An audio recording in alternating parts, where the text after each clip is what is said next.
Armstrong கொலை வழக்கு கடந்த சில மாதங்களாகவே பரபரப்பாக பேசப்படக்கூடிய ஒரு கொலை வழக்கு. இந்த கொலை வழக்குல தான் தற்போது ஒரு முக்கிய உத்தரவு பிறப்பிக்கப்பட்டு இருக்கிறது.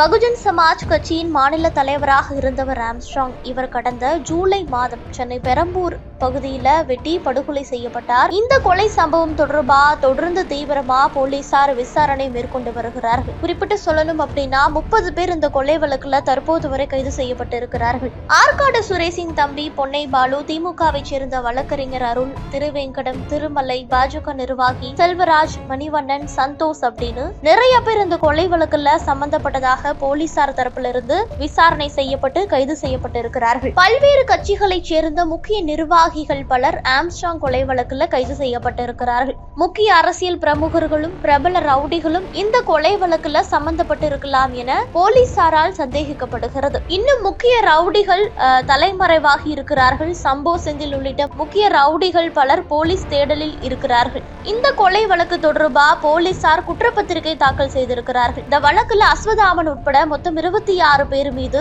குண்டர் தடுப்பு சட்டத்தின் கீழ் நடவடிக்கை எடுக்கப்பட்டு இருக்கிறது. தற்போது வரை 10 பேர் குண்டர் சட்டத்தை எதிர்த்து மனு தாக்கல் செய்திருக்கிறார்கள். இந்த வழக்குல கூட்டு சதி உட்பட பல்வேறு சதி செயல்கள் அரங்கேறி உள்ளதால் அது தொடர்பாகவும் விசாரணையானது மேற்கொள்ளப்பட்டு வருகிறது. தற்போது தலைமறைவாக 2 பேர் இருக்கிறார்கள். மேலும் முக்கிய ரவுடிகளும் சிக்கப்படலாம் அப்படின்னு போலீசார் தரப்பிலிருந்து எதிர்பார்க்கப்படுகிறது. அதுல முக்கியமாக சம்போ செந்தில் மற்றும் மொட்டை கிருஷ்ணன் இவர்கள் இருவரையுமே போலீசார் தேடி வருகிறார்கள். இந்த வழக்கு தொடர்பாக தான் நீதிமன்றத்தில் 5000 பக்கங்கள் கொண்ட குற்றப்பத்திரிகையை போலீசார் தாக்கல் செய்திருந்தார்கள். இந்த வழக்கு இன்று சென்னை முதன்மை அமர்வு நீதிமன்ற நீதிபதி எஸ் கார்த்திகேயன் முன்பு விசாரணைக்கு வந்தது. அப்போது இந்த வழக்குல முதல் குற்றவாளியாக சேர்க்கப்பட்ட நாகேந்திரன் தரப்புல மருத்துவ காரணங்களுக்காக நேரில் ஆஜராவதிலிருந்து விலக்கு அளிக்க வேண்டும் என கோரிக்கை வைக்கப்பட்டிருக்கிறது. இது மட்டுமல்ல, இந்த வழக்கிற்கும் தங்களுக்கும் எந்த தொடர்பும் இல்லை என தெரிவித்து வழக்கில் இருந்து தங்களை விடுவிக்க கோரி பொற்கொடி, அஞ்சலை, மலர்கொடி ஆகியோர் தரப்பிலிருந்து மனு தாக்கல் செய்யப்பட்டிருக்கிறது. இதனை அடுத்து இந்த மனுக்களுக்கு பதிலளிக்க காவல்துறைக்கு உத்தரவிட்ட நீதிபதி அடுத்த விசாரணையில் இருந்து நாகேந்திரன் சிறையில் இருந்து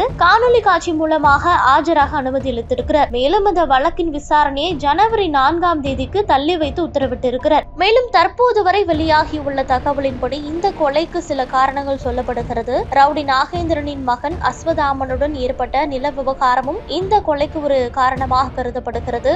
ஆற்காடு சுரேஷின் கொலை வழக்கும் இதுல சம்பந்தப்பட்டிருக்கிறது. தென்னரசு கொலை வழக்கும் இதுல சம்பந்தப்பட்டதாக சொல்லப்படுகிறது. மேலும் ஆம்ஸ்ட்ராங் அரசியலிலும் சரி சமூக ரீதியிலும் சரி அதிவேகமாக வளர்ந்திருக்கிறார். ஒரு காலத்துல வடசென்னையில தாதாவாக வலம் வந்த நாகேந்திரனுக்கு இது பிடிக்காமல் போயிருக்கிறது. இதன் காரணமாகவும் அவர் கொலை செய்யப்பட்டிருக்கலாம் அப்படின்னு சொல்லப்படுகிறது.